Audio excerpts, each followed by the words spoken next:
Hey, everybody. Welcome back to Little Things or Big Things podcast. Coming up on this week's episode and this week, it's Never Give Up on a Student Week. And I've got a connection activity with you that is an absolute must. Sometimes we think about all these little things and it's almost like, wait, doesn't everybody do that? But we got to have this conversation and remind you to always make sure that you are publicly praising your students and getting that positive behavior reinforced. And then anytime you do need to make corrections and criticize, you do that in a very private way, have that heart to heart and be vulnerable with them. So let's get to this week's connection activity. Absolutely.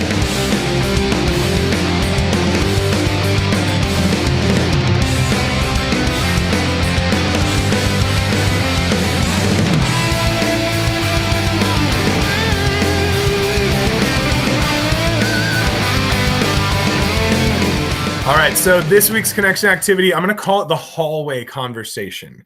And like I said, we're going to get into the importance of always making sure we celebrate our students for the things we want them doing.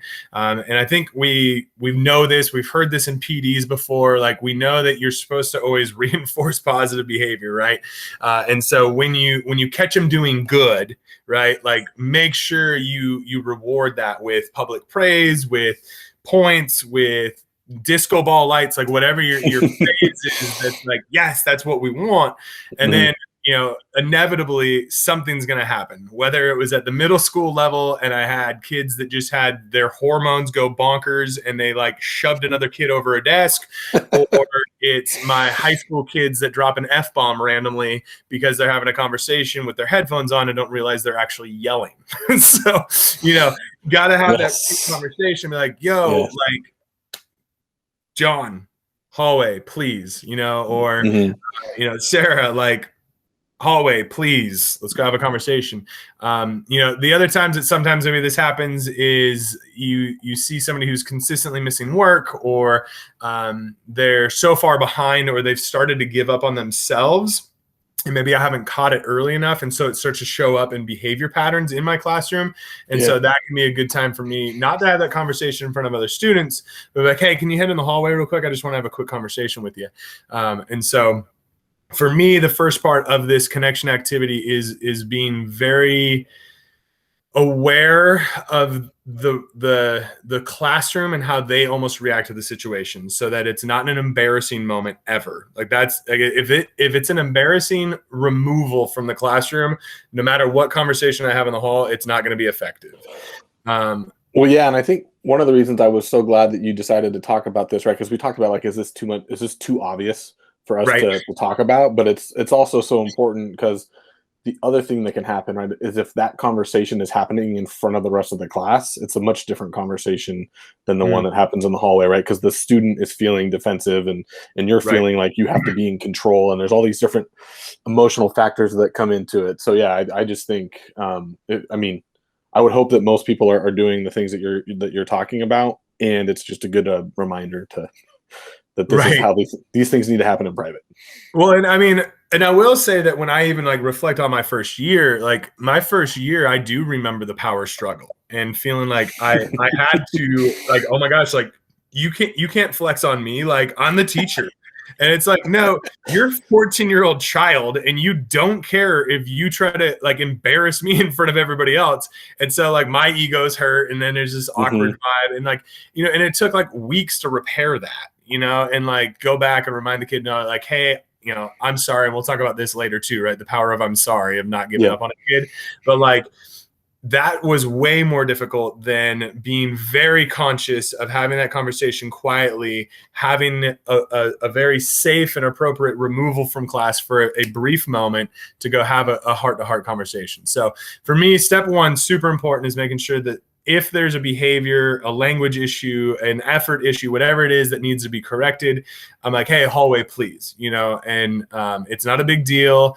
I always make sure that they go out and I continue teaching like nothing happened. Like, it's just another moment, right? Like, I remember in Challenge Day, we were always taught this idea of nothing is a surprise, right? Like, just act like you've seen it all, and the students react to your energy and they're like, oh, This happens all the time. Okay, we're going to keep working.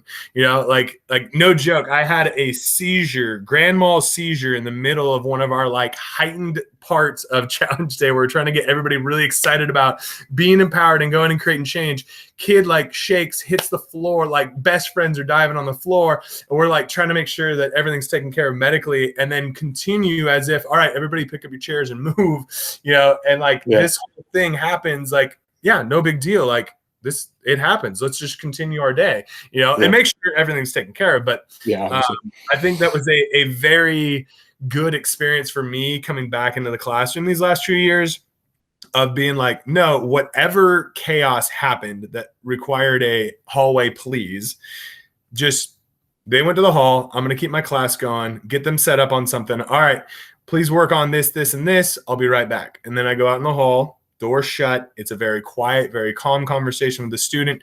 Usually my first question is, hey, what's going on? Because I have no idea what triggered this. I would say 9 times out of 10, usually the kid is very apologetic, like immediately. They're like, I'm sorry. I didn't mean to drop the F-bomb, or, there's something else going on. I was just frustrated. I didn't really mean to push him that hard, I'm so sorry. I didn't get my homework done. Like, there's whatever is going on in their life, they share with you for a brief moment. I'll get it done later, and can I have an extension, whatever it is, right? Depending on the situation. But 9 times out of 10, it's very apologetic. You hear whatever's actually going on in their life. You're like, okay, hey, I get it. How can we correct this? What would be a good next step? Let's put a little bit of a plan of action together. Okay, awesome. Are you good to come back in class right now? Okay, awesome. I'm going to let you go in first. I'm going to come right in behind you. I want you to jump back in, get engaged. I'm going to call on you here shortly because I want you back in with us as if nothing's ever happened. They're like, okay, cool. Gotcha. And so usually if the student's in a good space, and again, 9 times out of 10 they're going to go back in. Usually, a couple of their friends are throwing them glances, and so they get back to their class. I'm right behind them, and I start teaching immediately as if I never left the class. Student sits down, they get out their stuff, they get back on track with us, and immediately I get to a spot where whatever follow-up activity I was doing, we shared with the student in the hall. I'm like, hey, we're working on 2-step equations. Did you do this problem yet? No? Okay, do you know how to do this? Maybe we talk through it, and I almost prime them for a good answer. And again, I'm like, hey, John, can you help us with this one? Like, yeah, I think I would do this, right? And so they immediately get on, and it's like diffused everything, and we're good. Now that 1 out of 10 times, right? Like, there's something going on, and it's either beef between these 2 students, and it's been escalating for months. It's a tragedy in the family, and this kid needs additional support and has not had anyone reach out to them yet. I can't focus at home. I'm working, I'm taking care of my siblings. It's, whatever is going on that has escalated over a period of time. And I haven't done a great job of catching it early, and it's boiled over. And so usually I try to own it like it was my fault that it got to that point.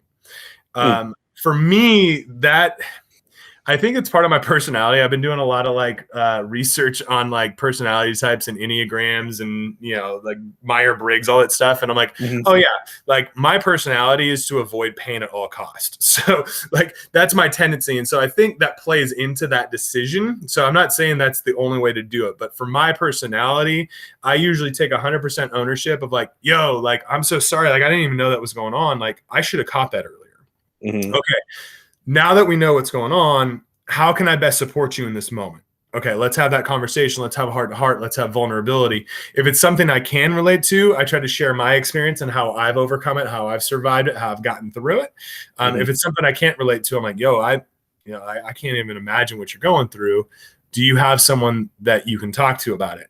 Can I connect you with a counselor? Can I connect you with, the school psychologist, whatever the situation might involve, and just try to bridge. And I'm like, okay, are you good in this moment, or do you need to walk around the halls for a quick moment? Do you need to hit the restroom, kind of shake yourself off and come back neutral? And a lot of times a quick walk down the hall or going to the bathroom, whatever, I'm like, okay, you got 3 minutes. I expect you back in class. I'm going to check back in with you again privately when you do show up, just to make sure you're okay.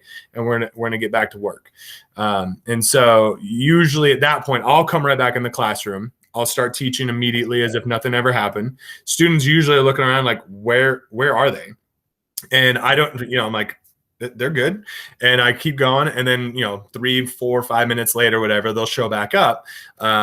Very, very rare do they not come back at that point. If I've had like a good connection in the hallway, we've built that trust, I know they're coming back. Every once in a while, like 1 out of 100 maybe, like I've got to call the office and say, hey, so-and-so's in the hall, I think they're good, can you just go check on them? And they might have to get a little extra assistance coming back. But so that gets into one of my first questions hearing you talk about this. I mean, like I said, right, this is something I think we should all be doing. So this is something I do, but it's always interesting. In a way, it's almost better to have these conversations when it's something that we're both doing, because there's like all these little nuances of like, oh, that's a different way than I do that. I wonder why you do that. So one of the things that cropped up for me immediately was you said that you're always the second one back in the room, unless obviously they need that extra time. What is your rationale for wanting to be the second one back in the room? I think my 2 main reasons for doing that is, 1, I want the student to feel like they're the one in charge of ending this conversation and they're the one to leave it and re-engage to the classroom first. Okay. Like they're the one making the choice and they don't have to follow me, but they're the one going. And 2, I think it's just my way of like always making sure like I've got my room back intact. Right? Like I'm closing the door. I know that I'm the one in. Like in our building, we have to keep our doors locked as part of like our gun safety protocol and things like that. So I think my 2 biggest though is I want the student to be the one who makes the decision to enter the room. And 2, I'm kind of like, I'm closing the situation up. Okay. That makes sense. Yeah. Are there, I kind of interrupted you there. Are there other parts of how you do this that you want to make sure that you get to before I start hammering away with you? The final piece of like, if it did take a little bit for the student to come back in, like I said, I'm already teaching at this point. 3, 4 minutes later, they come in. I get us into the next activity and I'm like, okay, we'll try this one on your own. And then I go and circulate the room. And I don't go straight to the student, but I usually will circulate somewhere else. And then I'll strategically take a squat next to the student, check in. Hey, how you doing on this problem? All right, are we good? Okay, awesome. I'm glad you're back. Thank you. Let's knock it out. And then we're back. So that's all I wanted to share with my connection activity this week and hallway conversations. I just like you and I were saying as we were even having this conversation about like making this the connection piece. We're like, wait, not everybody's doing that. And I'm like, I don't know if everybody is. And if everybody who's listening already does this, thank you. Like, bravo. And if not, or if one of your colleagues that's not doing this, share with them some ideas of what you do to help connect with those kids and do the criticizing in very private situations, so you're not embarrassing a student. That, to me, the fastest way to wreck any connection with a student is to embarrass them. Absolutely. Or to embarrass their friend, right? Like they're so close with their friends, you can make not an enemy, right? But you can cause harm in a relationship that you have particularly with a teenage student, if you have done something that is harming your relationship with someone that they're close with, right? Because now there's a sense of that shared kind of resistance thing. I think the other thing that's really good about having this conversation, like I said, is hopefully most teachers are doing this. I think it's fairly common practice. In every building I've been in the last 5 or 6 years. It wasn't common when we first started out 10 years ago. It was fairly uncommon. It was something that I learned before I became a teacher. I don't remember who taught it to me. It could have been my mentor teacher.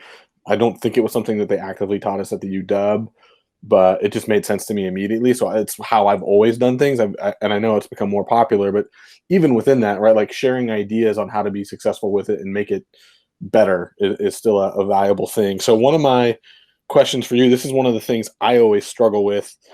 You had the great example, particularly for the middle school, right? The one kid pushes the other one and somebody falls down. When and how do you make the decision on, I'm going to send both kids out into the hallway, or I'm only going to send one? How do you decide which one you want to send out there? Depends on how serious I think that push is, right? I've had the wonderful opportunity of working in a very soft junior high where a kid pushes a kid and the fight's already over.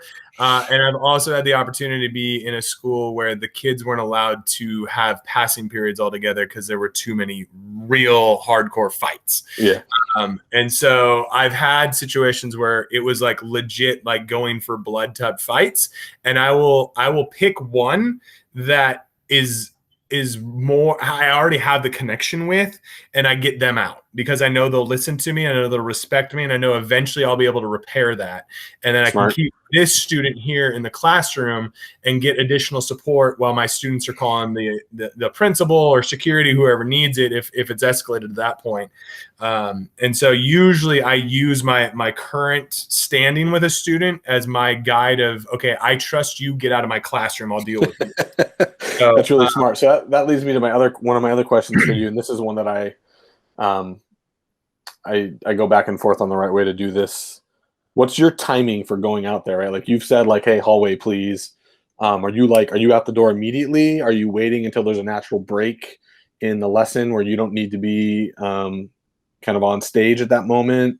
Or how do you, like, what's your kind of default process for when you go out there to have that follow-up? I'd say 30 seconds to 3 minutes, rough ballpark. Usually I try to go faster. Like I said, a lot of times when I have these issues, it's early in the day because the rambunctiousness has not settled into, from whatever came into my room has not quite settled in yet. And so like, I'm thinking like something that happened this week. It was sixth period. I had kids coming in that were a little bit rambunctious. They were bouncing off the wall a bit. First kid just drops the F-bomb in casual conversation. And so I'm like, hey, John, outside. And he's like, oh, okay. And so like he goes out, I get the warm up going. I get the kids to kind of be working on something. I have the quick conversation. I get John back inside. As I'm bringing John in, next student's like, this is just stupid S, right? And I'm like, Austin, hallway. And he's like, oh. And like at that point, it's one of those where, again, because I have that rapport with the students, something had already happened. I bring him back in. I'm like, are you serious? And like immediately he's like, and it's not an embarrassing thing, but it's like, and I go out and I have the conversation. He's like, you're right. I don't even know why I said it. He's like, because you weren't thinking, right? And he's like, yeah, I wasn't thinking. But usually, I love how all these are kind of like, kind of leading into one another. You're creating some natural segues for my question. So then that leads to me to my second to last one, unless something else you say brings up another piece of curiosity, which is like, how do you start this with your students? Is like, what's the pre-teaching that you do to let the students know that this is a process that you use? Because this is something that I have become more and more intentional about over time. I think partially because as I've been in the classroom longer, right, the circumstances around our students have changed, and they want, like we keep talking about, kids want to know why. And so like letting them know the why, because like when I first started doing this, kids were so happy that they weren't being put on blast that they didn't resist like the invitation to go to the hallway and take a breath. Like they actually, like the simple fact that I didn't just put them on blast in front of everybody, was like enough of a thank you that they didn't like need the explanation in advance. But now, for whatever reason, right, like just a couple of years ago, I had an experience where I hadn't told the kids that this was part of the discipline process in my room. And like the first few times I told a kid to go to the hallway, they like freaked out on me.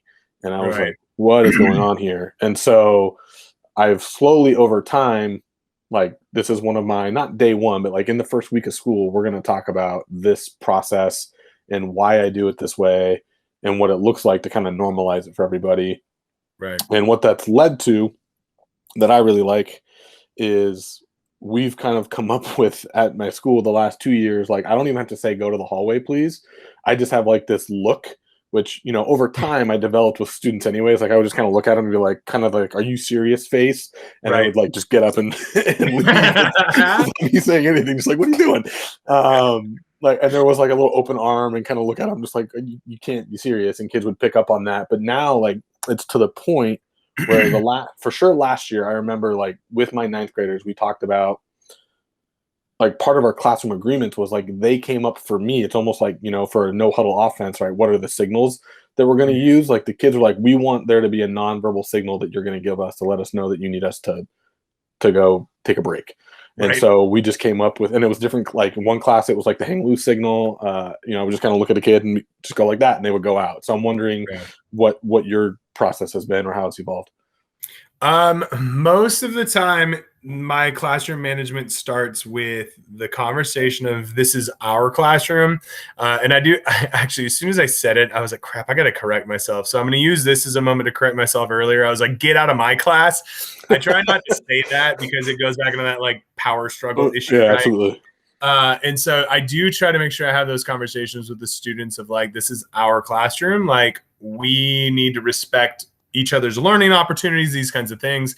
And if we can't respect each other's learning opportunities, we got to shift up the space and we're gonna have a temporary removal. And so that conversation sometimes is had.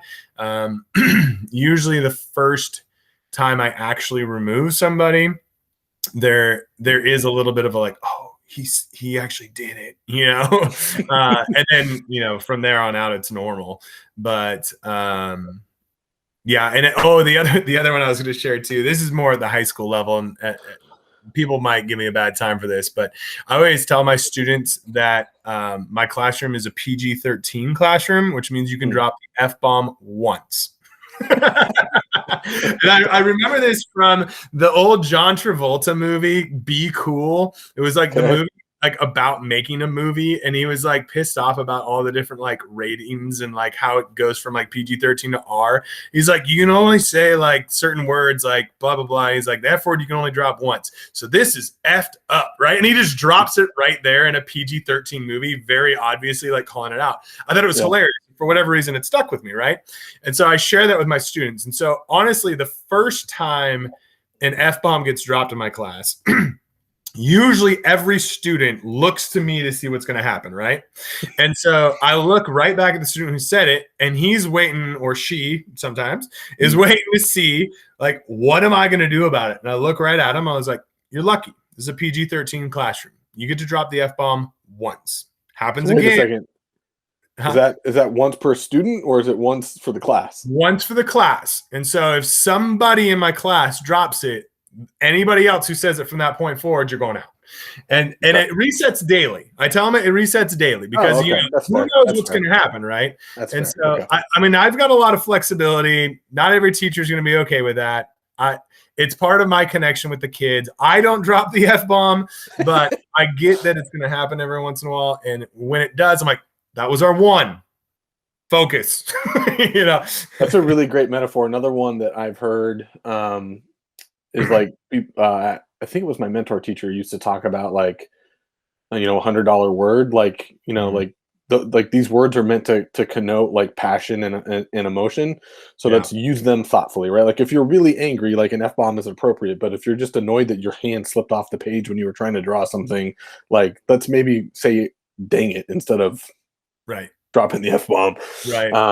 And I do think, right, like part of the thing like around language has evolved over time for me too, because like first 2 years teaching, particularly because I was mostly in a middle school, like very low tolerance, right? Like I would kind of like understand that there are times when it's going to happen and be open to that, but like really cut it off. And nowadays, I just feel like kids are so immune to it that I try not to make a big deal out of it. And then I just give them the tools. Like we've kind of tried to make a joke out of it. Like we'll try and say, "Oh shucks," or "Gold dang it," or kind of like, like come up with some like 1950s, like goofy way of saying things that we can agree is like a funny way to also diffuse the tension when you're that upset. But right. That's awesome. I love that. Yeah. I want to finish with this. I mean, you and I both do this. What are things that maybe I didn't speak to that are like your favorite go-tos or have been successful for you in building the connections when you get them in the hallway? Like what would you change, add? What's been successful? I think the only major difference between what you and I do is the being first in situation. Like what I'll do when I have a kid go out into the hallway is I'll give them the look or give them the signal or whatever. They go out there and I'll go out and we'll talk about whatever. I do generally wait quite a while. It's like we're gonna talk when I've reached a place where it's okay for me to not be in front of the classroom. Now that's easy for me because my classroom isn't I'm not on stage for most of class, right? It's very rare that like I'm up on stage for more than like 5 minutes at a crack, and it's rare that I'm doing that for more than 2 or 3 times a class period. So because I really, it's like, here's the instructions, get some work done kind of thing. So that's when I'll go out there. We'll have the conversation depending on what happened. Like if they're still kind of emotional about things, or we're feeling keyed up, I'll just tell them like, hey, you can come back in whenever you want, right? So if you need a couple more minutes, you're welcome to sit here in the hallway and take a breath, do what you need to, go to the bathroom. We have a pretty open policy about bathroom usage at our school. And then I'll just go back into the room and they just kind of re-enter whenever. And I just kind of almost try to pretend like they were just coming back from the bathroom or something like that. And like, it wasn't a big deal. And then the other thing that has become something I'm more cognizant of, and I haven't by any means reached a place where I feel like I want to tell other people how to do this. I don't think I'm there yet in my practice. And that is restorative justice, and being aware that sometimes the thing that happened that caused the kid to go out to the hallway, because it's a tier 1 intervention, is to just go out in the hallway and have that conversation.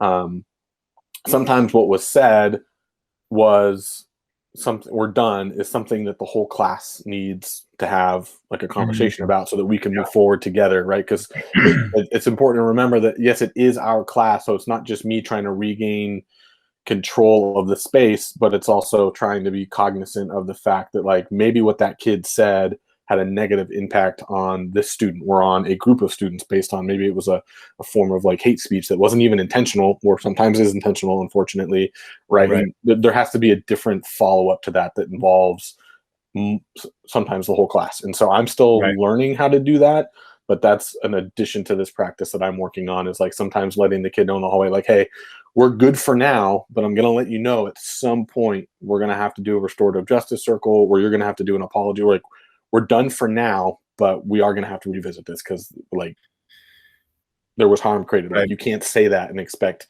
people not to be looking at you or thinking about you differently now. Right. I'm so glad you added that.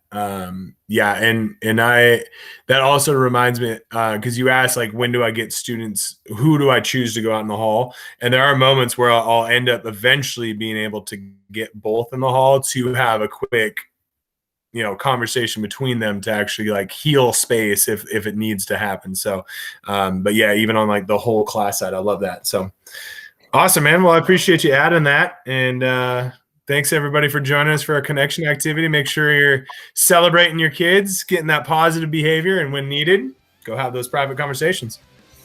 Do it quietly. All right, see you all on Thursday. Make it a great day.